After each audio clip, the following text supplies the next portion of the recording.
Hello, everyone, and welcome back to your favorite podcast, Stop the Internet Podcast. I'm your host, Kelee. And I'm Rebecca. I never know if I should be like, and today we're talking about, because I'm like, the theme is like so loose that I'm like, do I say the theme today? Yeah. Okay, so I'll say the theme after the fun fact because my fun fact kind of leads into this theme. Okay. So why don't you go first with the fun fact? I have a timely fun fact. Okay. I think Thanksgiving is overrated. Wow. Boom. And not for any nefarious reasons. I just don't like the food. Really? Yeah. I think mashed potatoes are horrid. Horrid. Offensive. I love Thanksgiving food.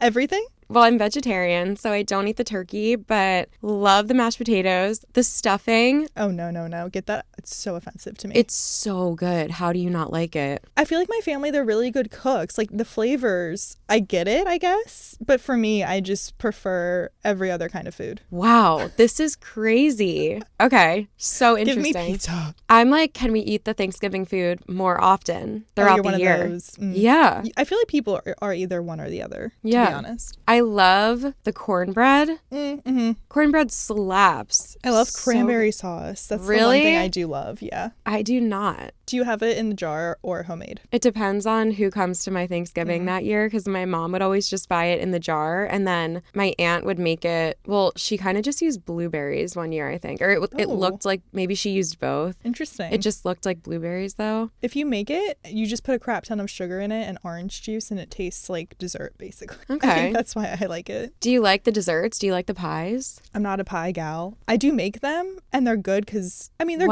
I just don't eat them. This is crazy. Okay. Tonight I'm making pumpkin cheesecake. That sounds dang. I'm boycotting pie. Okay. The cheesecake sounds amazing. Yeah, I just thought it was a nice little flair. I love that. Thanks. Wow. Okay, so we just had Friendsgiving and we had every Thanksgiving food. So now I know how Rebecca really feels about our... Okay, I had like a little bit of everything, but I did fill up on the mac and cheese because I love mac and cheese. The mac and cheese was so good. Yeah. It was divine. And the baked ziti. Oh, yeah. Someone did baked ziti. Yeah, so true. That's very good. That's my food of choice. Wow. Okay. Good fact. Good fact. I'll accept you. Thanks. Despite my flaws. My fact is that I love Vine and watching Vine compilations. Is that the word? Compilation? Mm-hmm. Yeah. Okay. I used to say compilation. That was one of those words that I learned it from reading. And I always just said compilation in my head. And then when I started saying it out loud, people would be like, compilation? I'm like, I guess. I don't know. Don't shame me. Yeah, I don't like when people correct you. I guess they're trying to be nice, but there's a right and a wrong way to do it. Yeah, you know? True. Yeah, so if you've ever corrected me when I said compilation, I probably have beef with you.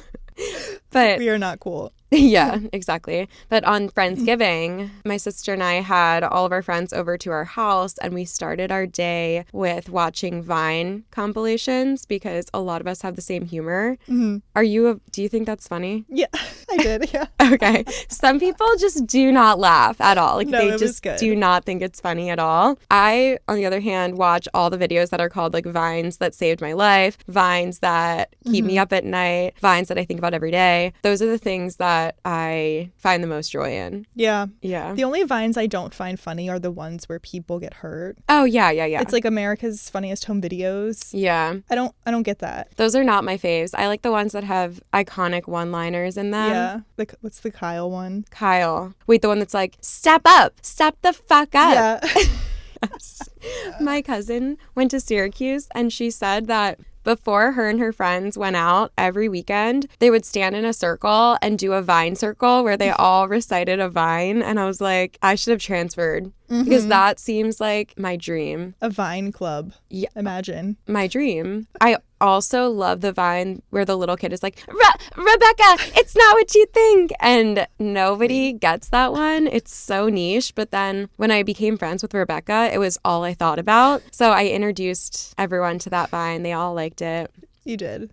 No, that video was funny. It was like 20 minutes, but it was great. Yeah, hilarious. So one of the iconic Vines is this woman. I think it's like a guy, a little kid or something in a skate park. And he like he like crashes his scooter or his skateboard or something. And this woman goes, oh, he needs some milk. But the way that she says it, it's so funny. It's like, you know how when people think you need to drink milk to have strong bones? He like got hurt his bones, and she's like, he needs some milk. Actually, I feel like I should just play it because I want to title this episode He Needs Some Milk, and people need to understand the Vine. Oh, it was not a skate park. Okay, here we go. Oh, he needs some milk. That was horrendous audio. Okay. You tried. It's not what I thought whatsoever. It's okay. A guy spinning around in a circle, and then he falls to the ground. And then the woman says he needs some milk. So I was thinking the theme for today could be people that need some milk. Wait, really? Like, the theme for today is going to be really loose, okay? The idea was people that maybe just need a little bit of help, or maybe I get it. Maybe they're hopeless. Okay. But we can decide. Yeah. And we don't have to stick with the theme the whole time, but I was like, okay, this title, I feel like it works. Like, do these people just need help, or are they hopeless? Like, or do they need some milk? Do they need some milk? I feel like all these people need some milk.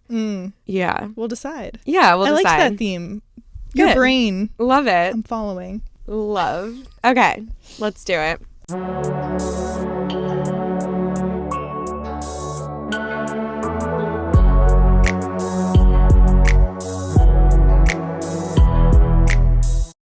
My husband splashed water on the dress I was going to wear to my brother's wedding because he thought it was too revealing.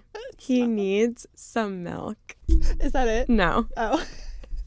My husband and I were invited to my brother's wedding. I had a knee-length dress with straps on the shoulders and back to wear to the wedding. My husband didn't want me to wear it, and he said it was too revealing. I told him to relax and take it easy since the wedding was small and no strangers would be there. Besides, I thought the dress was fine, not too revealing, like he said. He kept arguing with me about it and told me to wear something else, but I refused. He waited till I was wearing it and splashed water all over it. I was in shock. Water was too cold, and it covered my whole body, not just the dress. It also got on my face and hair. I froze there in shock and began to cry really loud. He was already in his suit, ready to go to the wedding. He told me he'd be waiting for me in the car while I changed, but I screamed at him to F off and get out. He didn't even apologize. He kept ranting about how I ignored his feelings toward the dress and disrespected his opinion on it. I still feel upset and devastated by the whole thing. We're not speaking together, and he thinks he did me a favor and kept my dignity and kept me from being called a hoe. I'm struggling to let this go, and I get suffocated whenever I recall the event. In what world? Speechless. I know. He needs some milk. He needs a nap. He needs something. Therapy. In what world do you think that throwing water on your wife while you guys are walking out the door to go to an event is going to help anything? I think men who do this with their girlfriends or their wives are so freaking weird and insecure. So weird. Like, and the dress that she described didn't even sound crazy. Yeah. Like, there are so much, like, more revealing things she could have worn. Right. Which also is fine. Yeah. You're married. Like, why are you mad? So true. And if it was, obviously it's not about the wedding, because I feel like sometimes there's a standard for what you should wear to certain events. Like, there are dresses that are revealing, and there are events that maybe they're not right for. But it's like, that's not what he cared about. He cared about himself, or he would have just explained that to her. And like you said, the dress was not actually revealing. So he's definitely just insecure. That's crazy. Divorce. So crazy. Yes, the top comment is, now wear that dress to the divorce hearing. Yeah. Revenge dress. She's been dressing for revenge.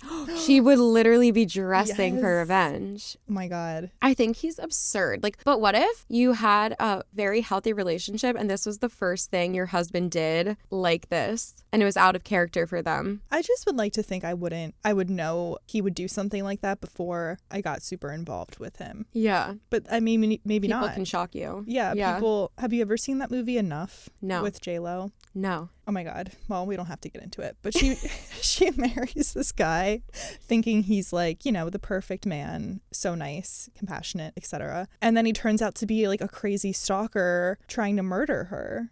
That is my worst fear. Same. That's so scary. Same. People are good at manipulating. Lying. Yeah. I mean, that's an extreme example of something like that. But even this, it's like, yeah, what if you're already married and then he turns out to be the guy that splashes water on you? Yeah. What do you do? I guess that's why divorce exists. That is so horrible. If someone splashed water on me, it would be the last thing they ever did to me. Facts. That's so disrespectful. That's crazy. Oh, I hate when people can't communicate. Yeah. And then turn to these absurd tactics. Right. And it's like, you could have just spoken about how you felt. Did he try that, I wonder? Like, I guess not. I mean, he just told her that it was too revealing. But also, like, what happened next? Did they go to the wedding? I don't would know. never. No, I wouldn't. Actually, no, it's her brother. So I would do whatever I could to get myself ready and then go to the wedding by myself. And if he followed me there, I would just ignore him and not talk to him. And if anyone was like, why aren't you talking to your husband? I'd be like, oh, we're not here together.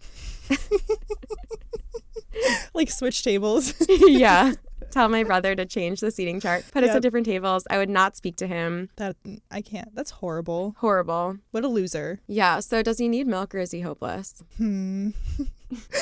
If I was really in this situation, I would try to communicate. Yeah. And get to a better place. Yeah, me too. But I really hope I'm never in it. Me too. Oh my God, there's so many good ones. I'm like, what do we do next? I love that. On the wavelength of divorce, I found out that my husband tried to convince his old girlfriend to run off with him before her wedding. So that has happened. The best part is we're on holiday with 3 other couples in a foreign country. My sister sent me money so I could get my own room here. I looked at changing my flight, but it's so expensive. We aren't scheduled to leave for 4 days yet. Last year, my husband and some of his friends had a lads weekend in London. Really, he had gone to Liverpool because he heard his old girlfriend from university was getting married and he went to convince her to run off with him. She sent him on his way. I only found out because 2 of his mates and one of their wives who were on holiday with us talked about it after we'd been drinking. My husband didn't deny it. He says it was a stupid decision he made on a whim, and besides that, he hasn't seen or talked to her in 12 years and he's never been unfaithful. But he didn't deny that he asked her to run off with him and asked his mates to lie for him. At least the beach here is beautiful and the resort has alcohol. I'm just wanting a good cry here. I called my sister, but I don't want to run up my mobile bill. I can't stay with him. Not after that. I've already cried on the beach.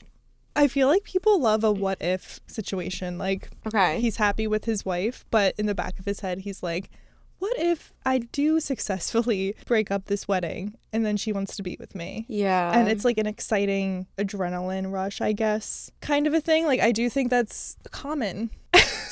Like, it might be. In movies, at least. Not maybe in real life. Okay. I guess that could be why he did this. I mean, I'm not justifying him. Yeah, I know. But I do think people love to wonder, like, oh, you know, what if I took this other path in my life? Like, you're right. It's like people are caught up in the idea of what could be. I feel like this happens a lot in breakups too. It's like when you're missing your ex or like you want to get back together with them, or missing even if you're in a relationship now and you're missing your ex, it's like you can be caught up in this idea of what could have been. Most of the time that's different from what would have been. Oh yeah. And I think people don't realize that until they get hindsight, and this is a good example of that. It's like you made a mistake still, and it's like, I don't know, trying to get that closure is going to ruin what you have now. Yeah, I don't know how he rectifies this with his wife at all. I don't think he's going to. I mean, divorce. Would you accept this person back after this behavior? I mean, he would have to do some serious explaining and buy me a Rolex. I'm just kidding. He would have to buy me really nice gifts. I'm awful. I can be bought. Okay. No. That's really tough because that's an emotional, that hurts you. I don't know what I'm trying to say. No, I feel, like, yes. It's deep. Yeah. And how do you ever get over that as in her position? Because you're always going to think like you're not good enough. Yeah. I feel like sometimes people have these like crises even when they know what is right for them. So like maybe he knows that he's happy in his marriage, but he's just having this internal conflict where he's like, oh my God, but what if I made a mistake? Like what if I should have done the other thing? Like people doubt themselves even when, I don't know. I guess it's just the idea that even if you're in your like perfect dream relationship, it's just very human to have doubts and get scared and be anxious and like think that you made the wrong decision, even though logically you're like, of course I didn't, but we just get into our heads. But I think that when that happens and you're married and you haven't talked to your ex in 12 years, the answer to the anxiety and the questions in your head, it's not to go and act on it and pursue your ex and lie to your wife about it. It's to get therapy and talk it out with someone who can explain to you why that would not be the right decision to make. Yeah. And also, he's only not with the ex because she denied him. If the ex took him back, he would have left his wife for her. So I feel like that's bad too. Like, it's not like he decided to pursue the ex and then decided, oh no, this was wrong, I'm going back to my wife. Right. It's like, no, he thought it was right and he would have likely accepted it if she was open to it, if the ex was open to it. But that would require the ex to also leave her almost husband on the wedding day. Like, that's insane.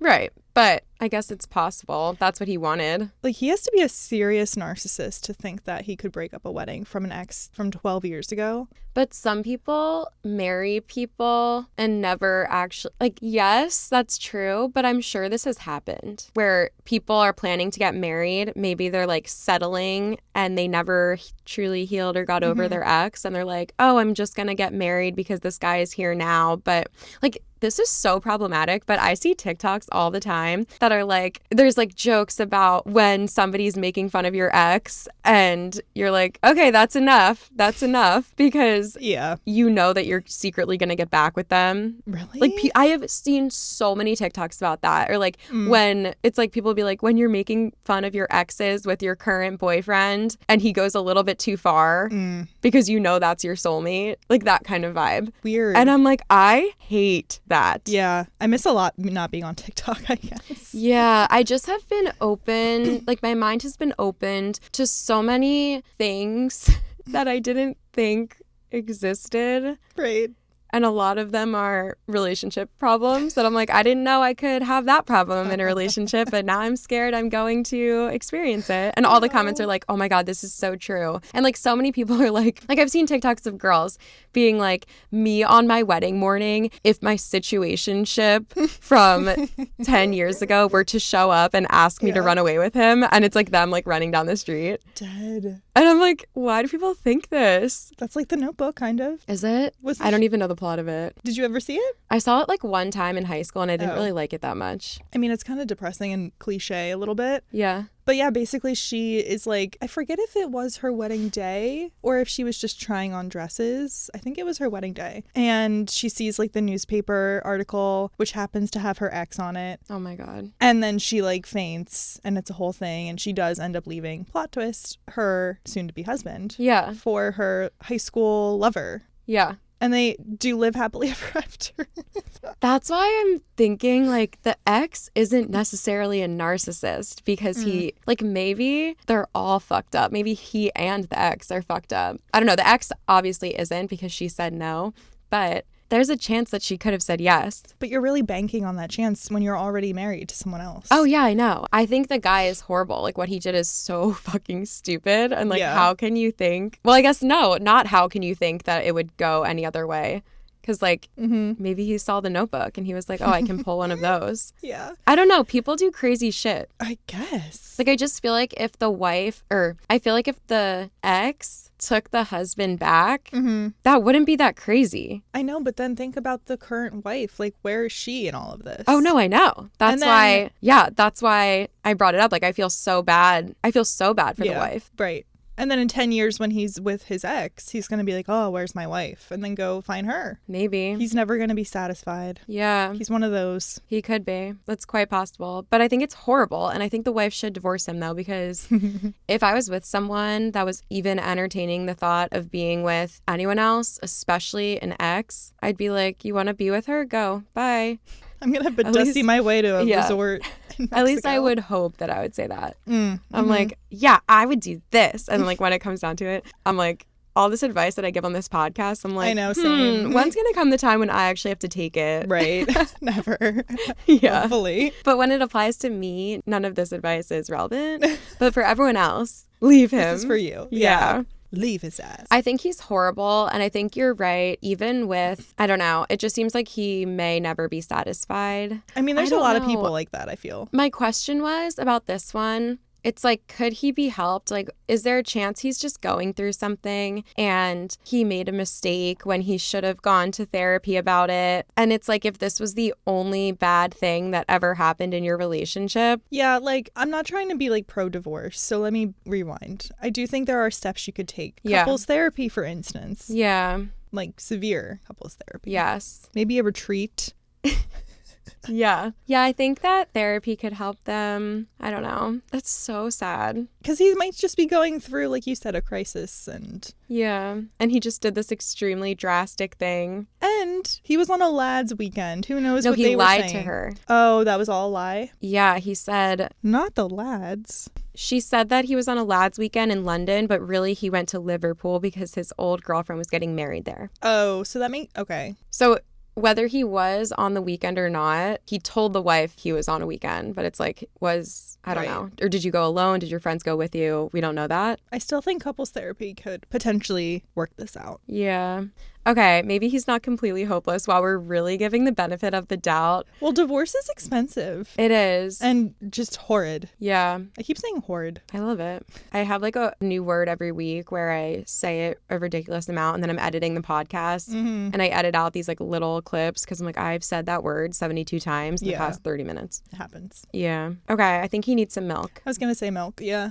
Here's a good one. I was on the phone with my fiance and I heard him call his niece sexy. He, 37, moved his newly dumped sister into his house that I decorated and helped pay for. Our wedding is next year, but there are plenty of problems that I'm dealing with right now. His sister brought her 16-year-old daughter with her. What gets me is his inappropriate comments and behaviors towards his niece. He'd call her hottie or babe, which I find irritating at best and creepy at worst. I can't remember the last time he called me anything like that.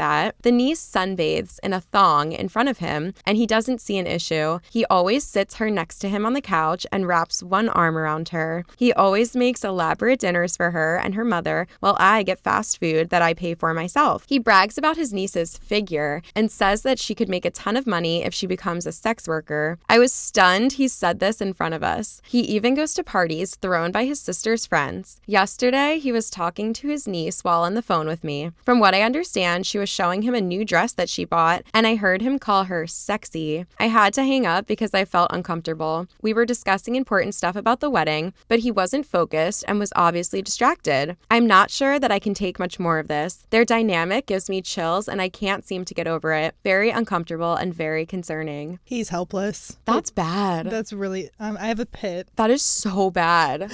This is not okay. Ew. It's so bad. At first, when I read the title, I was like, okay, like sometimes people slip up and they say weird shit that they didn't mean. Things just come out wrong. So I'm like, okay, maybe. I don't even know. But the evidence is striking. Yeah. That's just way too many examples. Like, whoever... OP has to rein this in. Yes. And I love that she's like, we're getting married next year, but there's plenty of problems that I'm dealing with right now. It's like, do you think that once you get married... they go away. Yeah, you're going to have less problems? No. I'm speechless. Like, this is so gross. It's so bad. Ew. Yeah, I'd say that if each of these pieces of evidence that she's presented, if that was the only thing, it's like, okay, people are weird, whatever. It's like, oh, he calls her babe, like my mom calls me babe.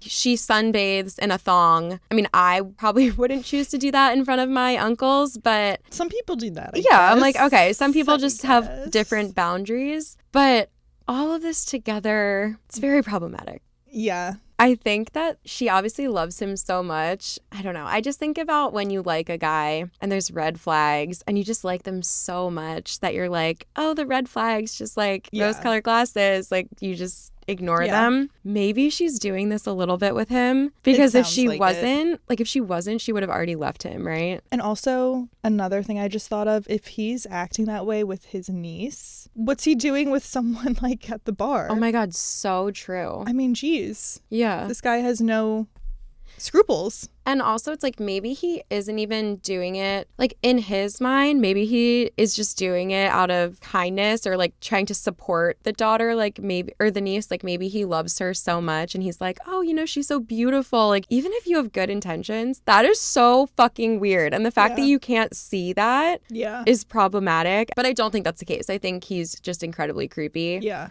And you should probably distance yourself from him, because if you marry him, you're just going to be married to all the problems that you have right now. Yeah, I also think his adjectives are just very alarming. Like, okay, yeah, I agree with that. Like, some older men calling younger women beautiful, like, it is, I think in our generation, like, we see it as weird. But I do think there's the older generation, they don't see that as weird. Whereas he's using words like sexy. Yeah. I'm like, okay, there's no other way to you know. Yeah. I don't know. And like haughty. It's like, what? Like beautiful? Okay, fine. Maybe you're just a little outdated. Well, I don't think it's weird if your uncle calls you beautiful. That's what I mean. Like, yeah. But like hot and sexy? Sexy is a weird line. Like, that's so bizarre. There's no mistaking what that means. If any of my uncles were to call me sexy, it would likely be in the context of them like yelling at me or something. Mm-hmm. Like, I feel like when I was growing up, none of my uncles did it, but my aunts would always be like, that skirt is too short or whatever. For sure, same, yeah. And they're like, you're trying to be sexy at Christmas? Like, they would be like ripping me apart, not encouraging the behavior. Ew. Yeah. He has a crush on his niece. Let's just say it for what it is. Facts. He needs therapy. Move on. Bye. Curious how you would take this story, because I'm scared. I think I might be on the wrong side of this one. Okay, we'll see. Okay. My 26 male roommate, 26 male, acted inappropriately with my girlfriend, 24 female, in front of me. My girlfriend and I were invited to a costume party, cowboys and cowgirls, by my roommate. We should dress up as cowboys for an episode. Okay. Dead. I meant down, not dead. When we got there, he met us and looked at my girlfriend up and down, in front of me, I should add, and said, "You look good, really good," emphasizing really and good. Then he proceeded to throw his arm around her, introducing us to people at the party as a throuple. This happened to the point where people at the party came to know my girlfriend as my roommate's girlfriend. Later on at some point, my girlfriend and I went to the washroom, and he sort of came to the washroom at the same time. I can't say if he followed us or if we just sort of went at the same time as we were coming from different directions. However, he came into the washroom with us and told my girlfriend to turn around and not look while he peed. My girlfriend immediately left the washroom, and when I got out, we agreed to go home. I told him the next day he was way too forward and inappropriate, and he profusely apologized. Honestly, however, I don't know if I can move forward with having a roommate who not only made my girlfriend feel extremely uncomfortable and objectified, but also disrespected her in front of me. In the past, he has joked about her taking me away from him and how our friendship has died. So when I think of that coupled with all the above, I don't really see why I should keep living with him. What would you do in this situation? I don't know. I think he just needs some milk. I think so too. Yeah, I don't think it's that deep. I think like he said to him, he is just worried about the girlfriend, you know, taking up his friend's time, etc. Yeah. So I really don't think it's that deep. Like, I think he needs to apologize, obviously, for objectifying the girlfriend and making her feel uncomfortable. Yeah. But I don't think it's something I don't think it's irreparable. Yeah, I think so too. And maybe it's just because my friends joke about this kind of stuff like all the time. Like at Friendsgiving, there was just a running joke the entire weekend that one of our couple friends, I'm like, no, we're a throuple now. And I'm like, wait, am I the person in the story? But everyone was very into it, I think. Like, it was a joke and everyone knew it was a joke. And I guess the thing is, though, in a situation like that, like, I'm not the only one saying it, like, constantly just going with this joke. It's like everyone involved in the joke is also saying it. So maybe that's the difference. Like, maybe the roommate should have picked up on the fact that OP and the girlfriend were not thinking it was as funny as he did. Right. But I don't know. I just think that joking like that is not that deep. Like, sometimes jokes come off wrong. And if you're offended, like, that's obviously not good. But yeah, if he apologized to you and was like, oh, I'm so sorry. Like, I thought that was funny. It obviously wasn't. I feel bad about it and I won't do it in the future. And then if he acts on that, it's like, is that really horrible? I don't know. No, I think you can move on from something like that. Yeah. The top comment on Reddit was, move out as soon as possible. He's not stupid. He knew what he was doing was inappropriate, and he has been testing the limits for some time. Realistically speaking, you should have shut that shit down at the party in front of other people. Talking to him in private means there were no repercussions for his actions because he does not respect you. His apology is all show. If he were really sorry and mindful of your feelings, he wouldn't have done it to begin with. I'm like, I don't know if I completely agree with that. Like, I think the one thing that gives me pause in my response to this story is the fact that OP said he was going with this joke so often to the point where other people at the party thought that OP's girlfriend was the roommate's girlfriend. I'm like, okay, at that point, that's kind of absurd. Right. But I don't know. I'm like, just because you make a joke a couple times at a party, right? I'm like, do you need to immediately move out? I mean, do you know how hard moving is? Like, let's think practically here. Right. And like the bathroom thing is so weird. I will admit, like wanting to go into the bathroom at the same time as your roommate and his girlfriend, it's very odd. But people do weird shit when they're drunk and they don't think things are weird anymore. Like it clogs your judgment of what's weird. And like the amount of times, especially in college, that me and my friends have gone into the bathroom at the same time as guys. I was gonna say, I don't think the bathroom thing is actually that weird. Okay. Like I feel like I'm always in the bathroom with other people. Yeah. Like, yeah. It's not, I think that's fine. And the fact that OP's like, I told him how weird and inappropriate it was, and he profusely apologized. It's like, well, you told him about it, and he apologized. What else do you want? So now I would be on the lookout for what comes next. Yeah. If he continues to act out, then okay, maybe consider moving out or having a bigger friendship moment. Yeah. But give him a little bit of the benefit of the doubt. Yeah. And see what happens. And especially if this is the first time that you've talked to him about it and he immediately apologized, you need to take time to assess if he acts on his apology. And that's how you're going to figure out if he meant it or not. Yes. But when you talk to someone about a problem that you have with them, you can't immediately jump to an action. Right. Does that make sense? Like if you confronted him about it and he didn't apologize and he stood by what he did and didn't think it was wrong, you would decide to move out, right? Because that's disrespectful. He confronted the roommate though, and the roommate apologized. Why does OP have the same reaction? It's like you were going to move out regardless of if he apologized or if he didn't. So why would you even confront him, I guess, at that point? Yeah, you have to give someone time to act on their apology, like you said. Exactly. So give him that time, and if he still doesn't change, okay, then move out and figure it out. Yeah. But I do think he apologized. He has to. Yeah. You have to give him a chance then. Yeah, exactly. Like all the comments are like, he obviously didn't mean his apology. Like he said it to you after the fact. So like obviously he didn't mean it. Well, was he supposed to apologize before the fact? Like right, because he didn't know what he did wrong before. Yeah, exactly. So I think there's no way to know if the apology was real other than letting him act on it and seeing what happens next. Exactly. Yeah. Milk. I think all the commenters also need milk. You know, not everyone is a bad person. I think sometimes people just make a dumb joke. Maybe he thinks you're so close with him that he can make these dumb jokes. Like, I don't know. My friends that are in relationships, actually my whole friend group, we make sexual jokes about each other all the time, regardless of if people are in relationships or not. And we know that they're jokes and everyone is okay with it. But I think if anyone was like, actually, I'm not okay with it, can you stop making those jokes? We'd be like, oh yeah, sorry. Didn't know that you felt that way. But how would you know that it's offensive if they never told you it was offensive? Yeah, I think now that the couple established that boundary, it's on the friend to respect that boundary. Agreed. But you have to give them that opportunity. Agreed. Okay, I feel like that's right? No, I think that's right too. All the comments were the opposite. Like everyone thinks that OP like let it get too far and like OP is being so disrespected and like how could you even like allow it to get to this point and whatever. I'm like, no. In my understanding, they went to a party one time. Right. There was a couple sexual jokes made and then they had a conversation about it the next day and the guy apologized. Like, what? I agree with you. Okay. Yeah. Okay. Because sometimes also I am like this, when you're in the moment, you don't always realize how it's affecting you. Yeah. Or how mad you actually are. So for him to, they can't just be like, oh, why didn't you say anything in the moment or call him out in front of everyone? It's like, right. Well, why are you involving other people then? Yeah. I don't agree with that. Yeah. Agreed.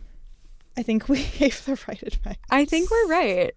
Yeah. I think so. Don't come for us. I know. Oh my God, there's so many good ones that I'm like, how long is this episode going to be? Okay. My partner has so many rules on our calls that it's getting overwhelming. My partner and I live 2 hours away, so kind of a long distance relationship. We got busy schedules, so we don't see each other very often. In person, he's completely fine. I always had my space, and he's not overwhelming. However, every single night we have a call, he wants it to be a video call. I understand that, but I'm not always able to do it the way he wants it to be. Like I said, we have busy schedules, but I try to have at least 30 minutes free of my day to fully focus on us and our calls. Apparently, that is not enough, as he wants to continue with the call while I fall asleep. Normally, that also would be fine, but he demands that my eyes are focused on him at all times. Sometimes he would randomly cover the camera to make sure I have him on full screen and not doing anything else, and would randomly ask why I'm texting someone else or why I'm not having him on full screen, even if I am doing it, and I have to swear that I'm not. If I am, he would get really passive aggressive. Again, I try to make some time solely for him, but he likes to go on for hours at a time, and at some point I need to catch up with my family and friends, and at times he won't even let me do that. I tried giving him a heads up every time I do it, but he still would get passive aggressive. Even when I'm cooking on the calls, he demands my face to be on camera at all times and wouldn't stop asking me to come back until I do. I tell him I need to go to sleep, and he tells me that I'm still not ready for bed so I can do that on the call. I'm so exhausted every day. He won't take no for an answer when I don't want a video call or not do any of the things he asks me to do. I also have ADHD, so not being able to multitask or fidget is like torture for me. How can I compromise? He seems problematic.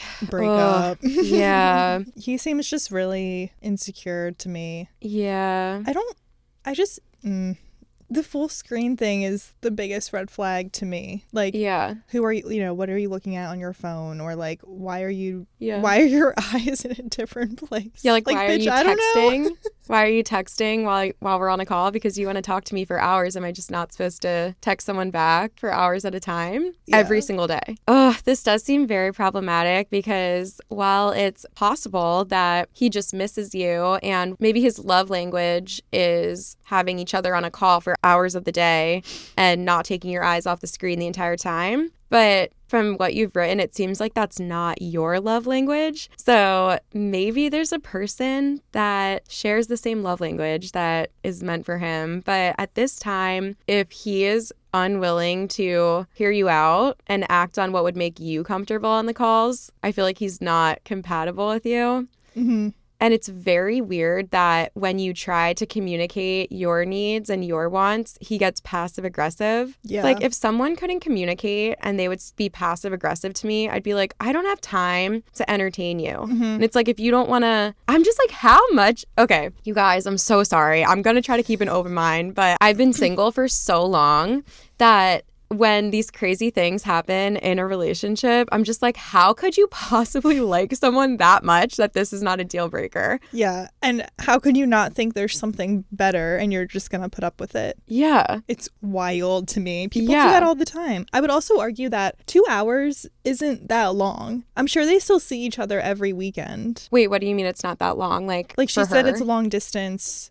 Oh, for 2 hours away from each other. 2 hour drive. I'm like, I would do that every weekend, even during the week sometimes. It's not like you're a plane ride or, an 8-hour drive. Well, she said they have very busy schedules, so they don't see each other very often. I missed that. Another question I have about long distance relationships in general is like, okay, I don't know how long they've been dating. She never specifies that, but you're in a long distance relationship. So what's the end goal? You have very busy schedules and you live 2 hours away. Do you have long-term plans or goals that align with each other? Because if you don't, your busy schedules, you don't see each other very often, you live 2 hours away from each other, you feel that you don't have time to devote to him every day. It's overwhelming to talk to him. What's the point? of being with him. What's the point of being with anyone? I feel like she sounds like someone who shouldn't be in a relationship at all. I mean, I don't think so. I think people manage relationships along with their busy schedules. So I feel like that's not the root of the problem. And I think if she had a relationship that was really fulfilling and didn't feel like a chore, maybe she would want to spend more time devoting her energy to it.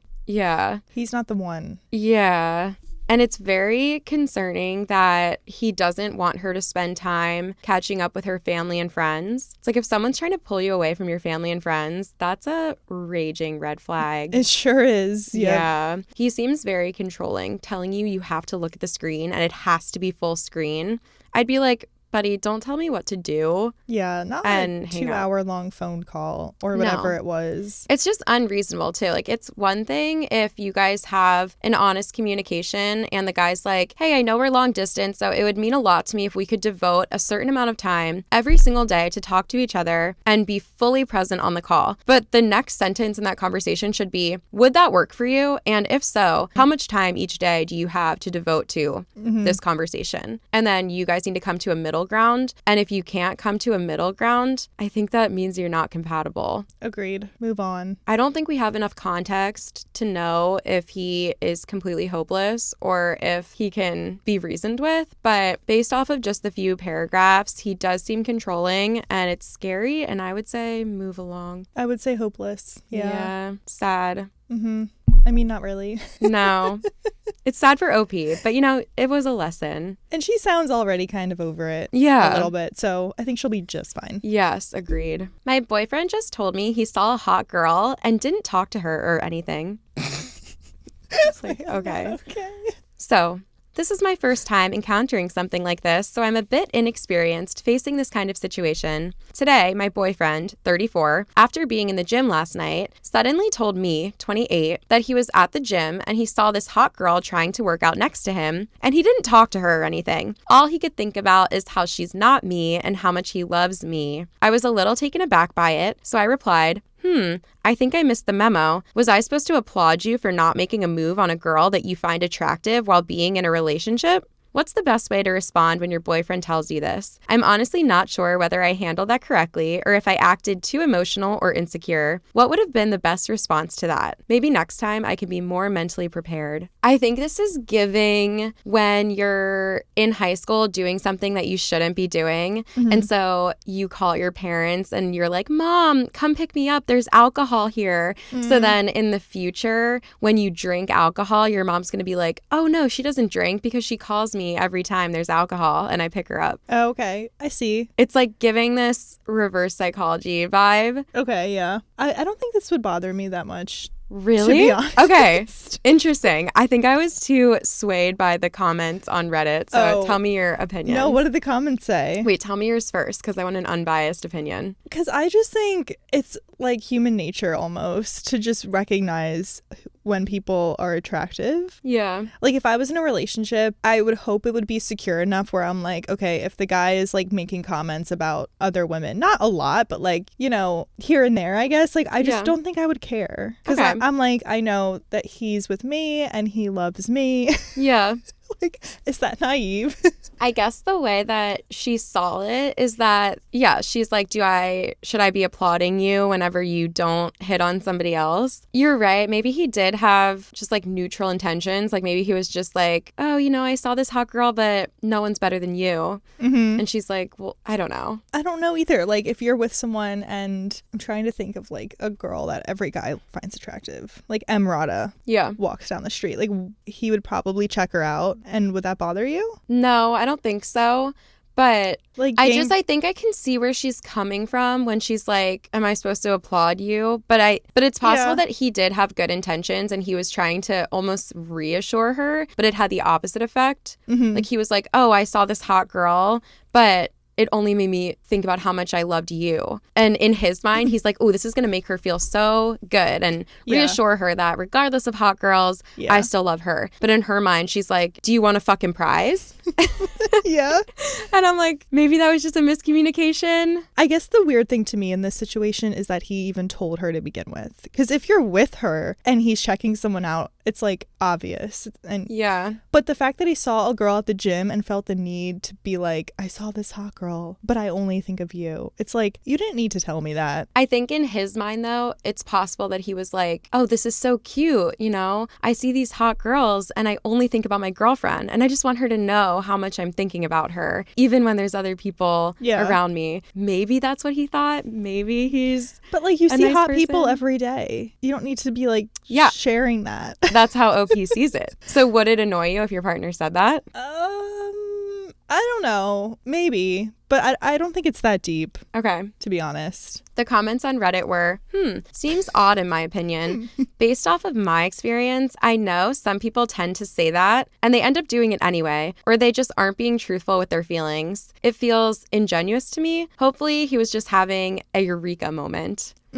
Which makes sense. Another one was, I remember when my ex told me about how he got shit-faced and a girl was hitting on him and he didn't do anything with her and he told her he had a girlfriend. Turned out that was the one time he said no. Plenty of other girls would hit on him at bars and he'd just go to bed with them. It was him telling me how proud he was of himself for not cheating that really slammed the point home to me that he wanted a gold star for this one time because he didn't deserve them most of the time. Which I could see, like, maybe the guy, if he was cheating on her, he's like, he feels bad about it. Right. In a weird part of his brain, not strong enough to not do it, but he does maybe feel a little bit of guilt in his subconscious. So then his conscious mind is like, oh, wait, but I saw a girl and I didn't cheat on you. And it's like, well, you should be doing that every time. He's overcompensating for something. That's like, what's weird, though, the fact that he said something. Because it's like, you can just see her. I never have to know about it because I wasn't at the gym with you. Yeah. So the fact that he felt the need to say that is what's weird. Yeah. It's like, do we applaud fish for swimming? Because that's kind of what he wants. That was good. Right? I think I might have read that somewhere, but I'll take credit for it. Yeah, please do. I don't know. I think that I had to keep an eye on this one. I would keep an eye on it because it really could go either way. There's a possibility that he's being unfaithful and I don't know, maybe he did hit on the girl or he hit on a girl another time and felt bad about it. So he's like, wait, no, like I see girls and he's trying to convince himself of it. I think that's a possibility. Yeah. There's also a possibility that he's just naive and he had good intentions and he didn't know that you were going to take this in the way that logically most people would probably take it. See, now I'm contradicting myself because I do think I would keep an eye on it. Yeah. That's where I'll leave it. I think also, depending on how long you've been dating this guy, you might know him better than we do. Like, once you're dating someone for so long, you get to know them. Obviously, maybe you could use your own judgment to be like, is that something that he would typically say as a compliment? Or, do you know what I mean? Like, sometimes you know someone well and you can just feel what their intentions were. Like, I would say, like, if you know him well, go with what your gut is telling you about him. But, like, this goes back to what our first story was, where I feel like, do you ever really know someone? I don't know. That's truly one of my biggest fears. Yes, me too. Because, like, you could be 10 years into a relationship. He could still cheat on you. Yeah. But I think that's also not necessarily a reflection of do you know them well or not? Because another thing that is scary in relationships is like, yes, not knowing who someone truly is scary, but also knowing someone very genuinely and knowing everything about them and then they change. That happens. Yeah. So people cheat maybe because they were always a shitty person and people cheat because they changed. They grew into that. Yeah. Or maybe they're going through something and they made a terrible mistake. Right. But yeah, I don't know if someone making a mistake like that is always a reflection of how well you know them. Yeah, I guess. I think she needs to talk to him about this. Mm-hmm. And if she does trust him and she's happy in her relationship, and this was just one bump in the road that made her feel weird, open and honest communication is always helpful. And then, like we said before, after you have the conversation with them, and if they apologize, you need to then reassess and see if they act on it for the future. Yep. Period. So milk.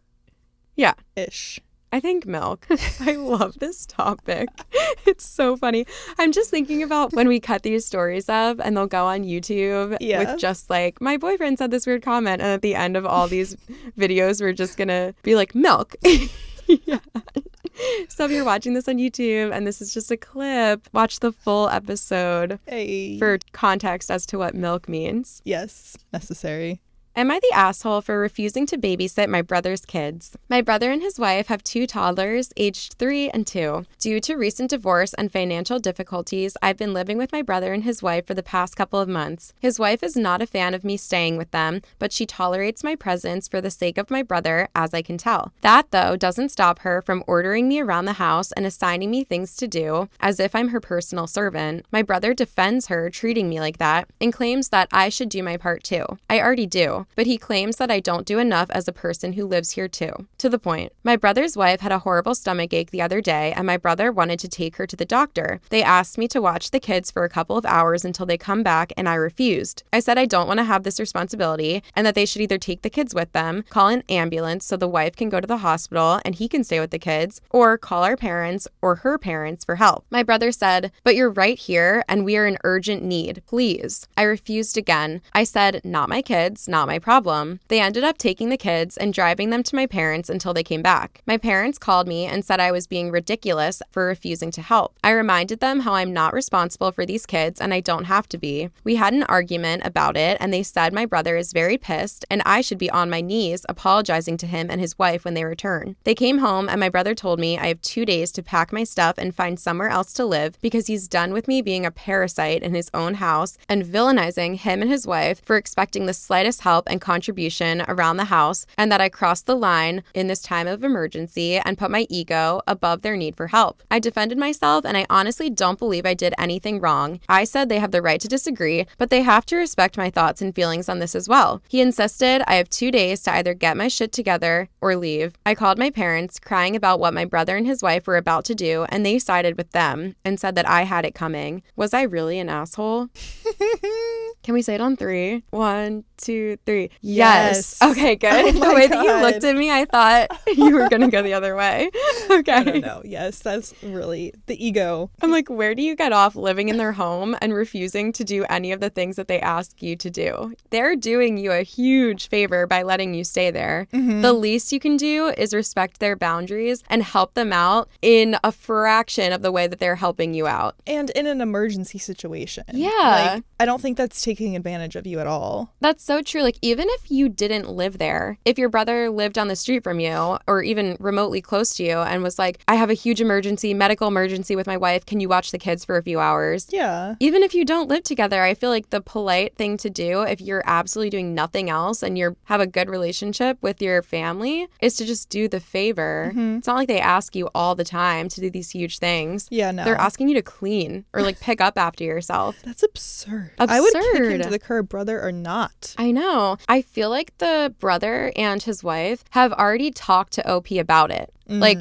the wife asks for, OP says that the wife asks for too much, but obviously the brother and the wife are on the same page. The brother's defending the wife, right, which I feel like is fine. It's their own home. Mm-hmm. And if they're claiming that you don't do enough as a person who lives there, it's their home. They get to make the rules. If you don't agree and you think that they're asking too much of you, then move out. Right. You don't have to live there. Mm-hmm. In the same way that they don't have to house you if you don't meet their standards of living. Mm-hmm. Yeah, like you're mooching off of them a little bit. Oh my gosh, of course. Out of the kindness of their own hearts. But the least you could do is pick up after yourself, watch the kids sometimes. Yeah. Like, you're choosing to live there. Yeah, exactly. Exactly. So and it's like, be better. The fact that they asked you for this small favor, watch the kids for a few hours, you're living with them 24/7. Like the favor that they're doing for you after your divorce and financial difficulties, I think far outweighs the favor that they're asking of you to just hang out with their kids for a couple hours while you're already in the same room as the kids. Agreed. Like, OP, are you good?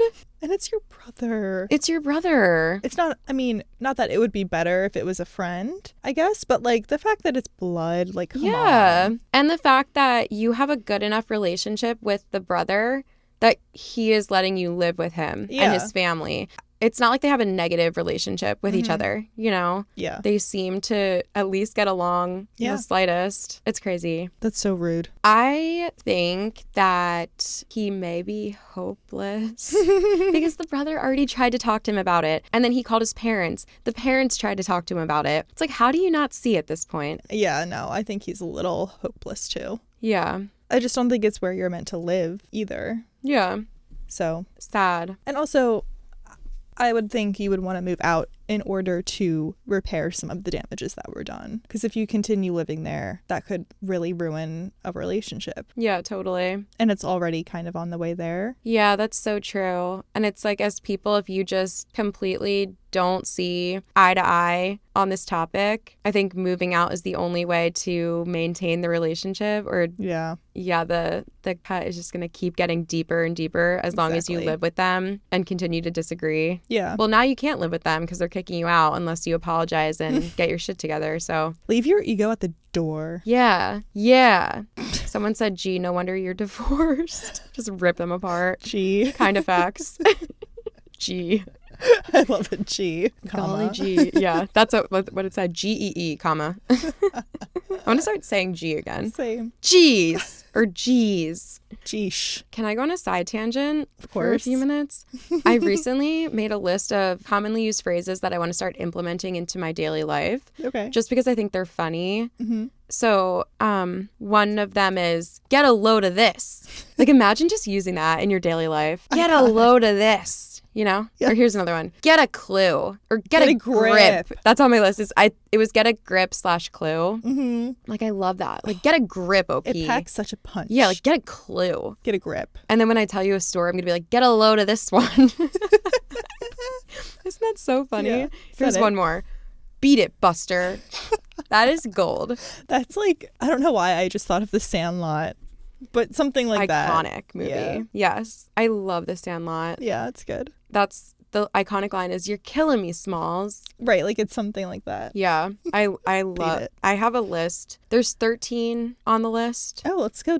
Should I keep going? Yeah. Good grief. I feel like my mom says that. Really? Yeah. I never say that. So like when OP is being ridiculous, you can say, good grief. This guy doesn't have a clue. Also saying, hit the hay. Oh. It's like, instead of going to bed, you're going to say, I'm going to go hit the hay. Just spice it up a little bit, you know? Here's one that I actually like. You can say that again. That kind of hits. I like that. That kind of hits different. Hits diff. Yeah. Yeah, those are my favorite. Those are my top ones. I think get a load of this, get a grip, get a clue. I like lay off. Lay off. That's funny. Lay off. That's like one of those classic Disney Channel lines. Yeah. I just feel like it also, you know, it's a little, sometimes people need to hear it. Yeah. Like lay off. One more, not a phrase, just a word. Scram. Imagine saying scram. That is so funny. Scram. Buster. Yeah. It gives the same vibe as Beat It Buster. Yeah, it does. Yeah. I love it. So OP's brother can tell him to scram. Get your shit together or beat it, Buster. Love that. Get a grip, pal. I gotta start saying this stuff. I feel like I have a note on my phone with a similar thing. Oh, it's more so just like words that I like that I've encountered. Can you give us a few? Equanimous. Can you use it in a sentence? No. Do you know what it means? I'm under pressure right now. Yeah, it's like calm in a stressed situation. Okay. you're able to be calm. Yeah. You're equanimous. So you could say, even when OP was refusing to help his brother in an emergency medical situation, his brother remained equanimous. Sure. In their discussion or something like that. Yeah. Okay. I love that. Mm-hmm. That makes you sound smart. Toffee-nosed. I need a sentence for that one. It's a British term to say that someone's being pretentious. Oh, I love that. She's a toffee-nosed snob. Like, if they're entitled. Mm-hmm. It's like the toffee nose is real. Yeah. Okay. Love. Give one more. Okay, I'll try to find a good one. Arcane. Sentence. It means mysterious. Okay. He's an arcane fella. Maybe. I love that. I think I wrote that down because this is a niche, whatever. Anna Wintour used it to describe Karl Lagerfeld in her eulogy of him, I'm pretty sure. Love that. He was arcane, I guess. Although, was I want to he? be arcane. I think I'm arcane. I think you are a little bit. Okay, thanks. Yeah. I don't think I am, actually, at all. I could be less arcane and you could be more arcane. Okay. Oh, I also like egregious. Oh, yeah. Like, I love that word. We should start saying that. I try to use it almost every day. Oh, love. Okay. Like, here's a sentence for you. McDonald's gave me the wrong McFlurry in my DoorDash order. Egregious. That would make me the opposite of equanimous, which I already forgot about. Oh, here's a good metaphor. All labor, no baby. That describes my writing career. You wrote that? No. Oh. I saw it somewhere and I wrote it down. All labor, no baby. So it's like all stress, no reward. Not that the baby's a reward, please. That would just give you more stress. Just kidding. No, not. Yeah, I have some good ones. You're as useful as a glass hammer. I'll end it with Love that. that. I love that. OP in the last story is as useful as a glass hammer. Love that. Thanks. Okay. Let's start implementing these in our conversation for the rest of the episode. Okay, that was a lot to remember, but I think we can do it. Okay. Bride told bridesmaids to sleep in the hotel lobby couch. I'm interested to see how this starts. The bridezilla had already made lots of demands. By the time the wedding was over, bridesmaid 1 and i.e. bridesmaid 2 just wanted to get home. The bride was staying in the hotel where the wedding was held, and bridesmaid 1 and I said our goodbyes and were going to leave for home. The bride said no, we must stay with her until the flight in the early a.m. So we stayed back in her hotel room, just gossiping about the wedding. The new husband came to the room and wanted to sleep, or whatever else, it's his wedding night too. We said our goodbyes again and tried leaving. The bride did not let us leave and told us to wait downstairs. She would come hang out. We waited in the lobby for about 30 minutes and then texted her that we've called the Uber, have a good flight. She suddenly got concerned for us and told us it's too late at night to take an Uber. She told us to spend the night at the hotel lobby, not one with a 24-hour coffee shop, just a couple of couches and a weird receptionist, and leave at the same time as her flight. We went home and we still grumble about it to each other whenever we meet. What? Bridezillas need to get a grip. Yeah, get a freaking grip. They need to scram. They need to get a clue. Why would you want your friends, your bridesmaids who just spent all of their time and money this weekend and the whole time leading up to your wedding on you? Yeah. And then you're demanding that they sleep in a hotel lobby? Why? Yeah, like, what are you scared of? Right. Are you scared to be alone with your husband? Sister, you just got married. Yeah, it's so weird. Like, are you good? I feel like people get engaged and become brides or soon to be brides, and they forget their bridesmaids are actually friends or family. Yeah. And they just treat them as like, I don't even know what. Yeah. It's like, really, these are still your people. Like, you need to rein it in. Yeah, I think that's the case very often. I also think that sometimes in relationships, I just felt this happening to me in a relationship that I had where it got to the point where I was just kind of bored of the guy and I liked hanging out in group settings. Mm-hmm. But then when it was just me and the guy, I would like dread that. Really? Yeah. And I'm like, okay, gotta go. Like, I like your friends and our friend group more than I like just hanging out with you. Right. So that had to end.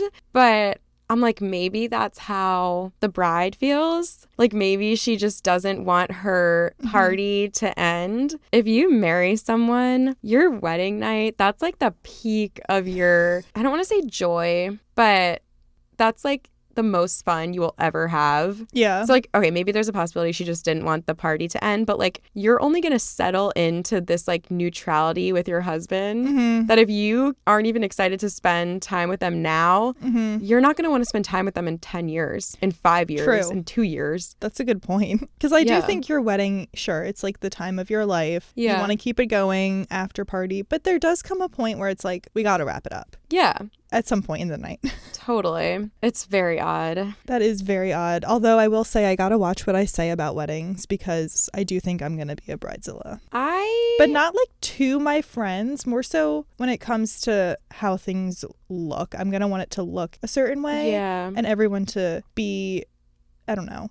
But like, I don't think I would treat people badly. I think I'm just going to be very like type A. I think that's fine though. Okay. You're not necessarily a bridezilla because you care about the details. That's a great thing, I think, for a lot of people. Like I'm banning Apple Watches. I'm telling everyone now. I think that's a great idea. Okay, good. Do you want to ban Apple Watches even for your guests or just for your bridal party? I don't think you could do it for your guests, unfortunately. Oh, then I think you're even more solid. But definitely like none on the Bachelorette. No. None in any sort of formal pictures at all. Of course. Like bridal party, or I mean bridal shower. Of course. Oh, okay. Good. That's not that crazy. As a photographer, I tell people to take off I ask them first. I'm like, oh, are you going to be wearing that all day? And most of the time they're like, oh my gosh, good call. Oh, good. I'll take it off right now. It's like, you don't need your Apple Watch on your friend's wedding day.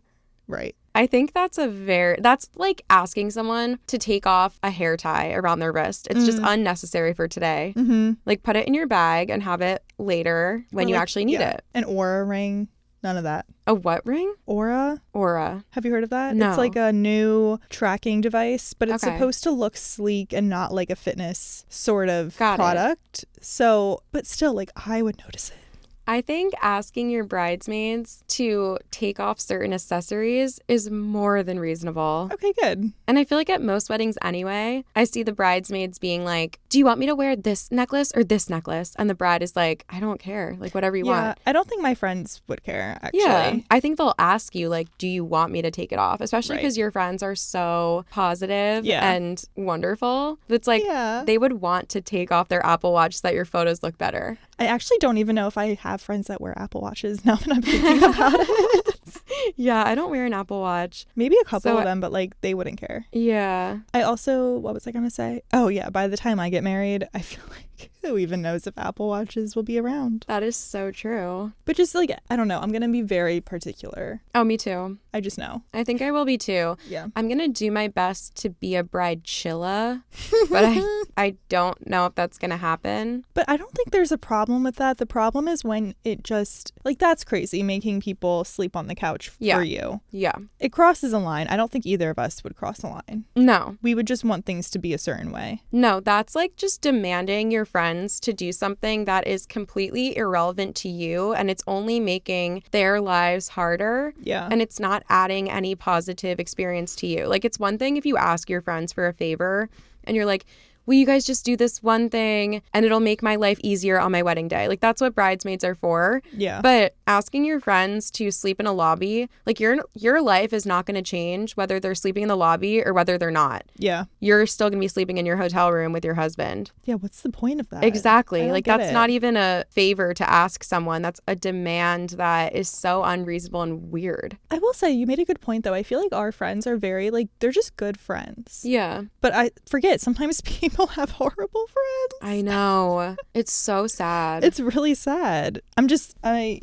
There was a small update. She said they are still married 2 years later. She treats him like her personal ATM and busboy. I don't know why he's still around. She's extremely pretty, if that makes any difference. I feel like it does, unfortunately. I think it does too. There was an edit to clarify details of the story as well. OP said, we stayed back the first time, helping her take all the pins out of her hair. We thought she was kidding or exaggerating about the stay till I leave for the airport. We were hanging out in the hotel room and gossiping, so it's not like we were being held captive yet. We stayed back the second time because we assumed there was wedding gossip that she had to tell us before she went off to a low network zone. The third time, after being ghosted by her for 30 minutes, we left. Yeah, I feel like her asking you to just stay in her hotel room and hang out for a little bit isn't problematic, but it's the, can you guys sleep in the lobby instead of leaving? Yeah, she sounds awful, to be Yeah, honest. she sounds very out of touch. She needs to get a grip. Yeah, 2 years later, and she's treating her husband shitty and using him as a personal ATM and busboy. I think that she needs help. She might be hopeless. I don't think Milk's gonna help her. Don't let the door hit you on the way out. Yeah, I'd be done with her. Mm-hmm. Let's do one more wedding one to end on. I love wedding ones. Oh, we should do a whole wedding. I have so many good wedding ones. Okay, let's do a wedding one. Ex-friends made it very clear that we were B-list guests. Invited to a university friend's wedding a few years ago. The timing was for about 4 p.m., and the venue was a large country house hotel in the middle of nowhere where we were also staying for the night. After checking in, we were wondering where all the guests were and what the plan was. There was just one other couple standing around awkwardly in the reception, and we got into conversation wondering what was going on. Eventually, a member of the staff comes over and tells us that everyone is in the garden having their photos taken. I'm thinking, that's weird. Why did they tell us to come at 4? Maybe it's just a really small family-only thing? We decide to go and find out in the garden. On the way to the garden, we have to walk through the large main hall, and as we do, we are surprised to find 10 huge, lavishly decorated tables that clearly have already been dined at. Outside, we find about 100 people all being photographed together. It dawned on us that we were the 4 members of the B-list party. They had the ceremony, formal meal, and main photo all without us. I mean, I get it if it's a cost thing, but then maybe just don't go for a fancy venue, or if there isn't space, but just 4 people? Really? There was no indication of what to expect on the invitation. I was pretty hungry, having come expected to be fed, so that was disappointing. But hey, at least I can get drunk at the free bar, right? I was feeling pretty out of pocket, having brought them a wedding present, paid for the accommodation, and traveled to the venue. It was a pay bar, sadly. My hope was slightly restored when they said a burger van was coming later, but that vanished when it was literally just burgers and hot dogs, which you had to pay for, and I don't even eat meat, so it was just a dry bun for me. If it had been in town, I would have just left. We weren't having much fun, but we were stuck in the sticks at this hotel. It just didn't even make sense. Like, just why? And wouldn't you feel awkward to do this? They didn't even send thank you notes, and I chose to just never bother with them again. Yeah, I wouldn't either. What the heck? Why would this person even invite them to the wedding? And to only exclude 4 people? How much money are you even saving? That's so bizarre. That's so weird. Why did you invite them if you didn't want them to be at the reception? Like, did you not think that they were going to figure out that they were just not taking part in the reception? And did no one tell the bride and groom how bizarre that is? This is honestly shocking. I'm shocked. I don't even know what to think about this. I wonder if they spoke to the bride and groom after or during the wedding. Because if you were actually friends with them, wouldn't you go up to them and be like, oh my God, I'm so sorry. Did we miss something? Right. I would think that it was my fault, I think. Right. Same. Because why would the bride and wait, do you think it was OP's fault? Did they just misunderstand? I don't know. It doesn't sound like it. Yeah, they said 4:00 in the reception room and that's where they went. Right. Huh. So weird. This is egregious. This is kind of egregious. It's almost like, how could the bride and groom be so egregiously dumb? T. Are you okay? No. I've said that so many times today. Are you good? I don't think they are. And you go to so many weddings, so maybe you know. But I personally think a paid bar is one of the tackiest things you could do. Yes. Because then just don't have a big wedding, honestly. Yeah. My cousin got married and she and her husband are sober. And so they were having a very small wedding. It was both of their second weddings and they were gonna do a cash bar, which I thought was fair in that situation because it was their second weddings and both of them are sober.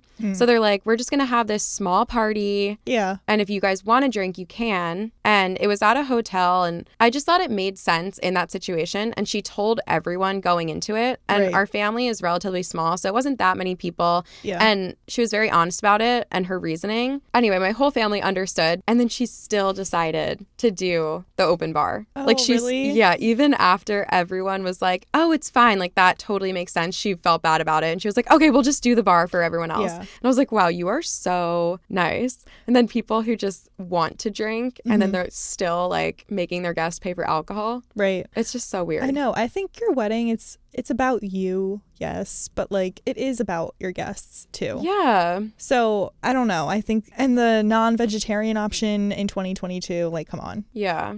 That's so sad. It's like you don't care about your guests at that point if you don't ask them. I don't know. That's so bizarre. I think if I was in that situation and it became clear that these people didn't really want me at their wedding, I wouldn't leave the gift. Like if I had a card with money in it, I would be like, I bet they only invited me because they wanted an extra $100 or $200 from me and my date. Honestly, and I'd be like, maybe. No, I didn't eat. I didn't celebrate with you. Right. I came out here, paid for the hotel in the middle of nowhere. I'd be so annoyed. Hotels are so expensive. Yeah, so expensive. And then you didn't get any of the benefits of going to a wedding. Right. You don't even get a good friend out of it.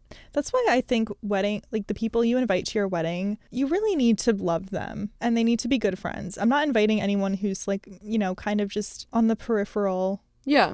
At all. Because then what's the point? It's so much exactly. money. No, I feel like the more I think about it, I think that the point was they wanted more money. Yeah. And they didn't really care if they were there. They're like, oh, we can just tell them 4, which is after dinner, so we won't have to pay for their dinner. And then we'll still get the money and they'll just be at the party. That's the worst. So frick. It gets worse the more I think about it. Yeah. I would never do that. Not even to an acquaintance. No. I just would never do that. I wouldn't invite them at all. That's so weird. Because that's not getting an invite is less offensive in that situation than getting a half-assed invite. Totally. Who does that? Totally. The top comment is, as I get older, I find myself less restrained by social expectations. I would have either gone to my room, ordered delivery, and binge watched TV, or just noped out and driven home the same day. I kind of agree. Yeah. Especially when somebody is treating you poorly. Yeah. Totally. Yeah. That's fricked. Another comment added to that comment and said, with my gift. So they also are implying that they would not leave the gift, which I think always I would do. The gift receipt, ladies. But most people just give a card too. Oh, that's true. So it's like, card with money, you're not getting that. Yep. It's going back in the bank. Yeah, I'll use that money to buy myself a drink at your wedding. I feel like I seem superficial because I'm like, you didn't even get the benefits of a wedding. And it's like, but you don't even, like, this person isn't even a good friend to you. Clearly not. Yeah, so why would they deserve your money? Yeah, it doesn't sound like it was a great friendship to begin with if you guys never even talked after that. Yeah. So no harm, no foul. Move on with your life. Crazy situation though. Yeah, I would chalk it up to a crazy story that I can tell at parties or on Reddit on my podcast. Yeah. Yeah, let's do a full wedding episode in the future. So down. That would be so fun. It's like the best drama to talk about. I know. Because stuff like this, it's like you think you've heard it all and you haven't. Yeah, that's so true. Okay, we'll do weddings next. Okay. Stay tuned. Okay, we can wrap it up. You guys, thank you so much for listening to our podcast. I hope you got my humor about the milk with the vines. I think we did it well. Yeah. Yeah. And if you're interested in Vine compilations or compilations, I would say spend some time watching them. I would highly recommend them. Yep. They're hilarious. And mood booster. Yeah, I think that's the best way to describe my humor is just Vine compilations. That. Yeah. That's what makes me feel safe. I should make one called Vines that make me feel safe. Yes, you should. Mm-hmm. He Needs Some Milk would be the first one. And the Rebecca one. Yeah. Rebecca! It's not what you think! You guys, please look into it. They're so good. Comment on the Instagram your favorite Thanksgiving food. Yes. And maybe a recipe, change my mind. Yeah. This episode will be coming out 1 week after Thanksgiving. Yeah. No, but that's good because then people will have all their Thanksgiving food fresh in their minds because they just had Thanksgiving. Yeah. Facts. Yes. That was good. Yeah, that was a good one. Okay, we hope you guys liked it. Thank you so much for listening to our podcast, and we'll see you in the next one. Bye. Bye.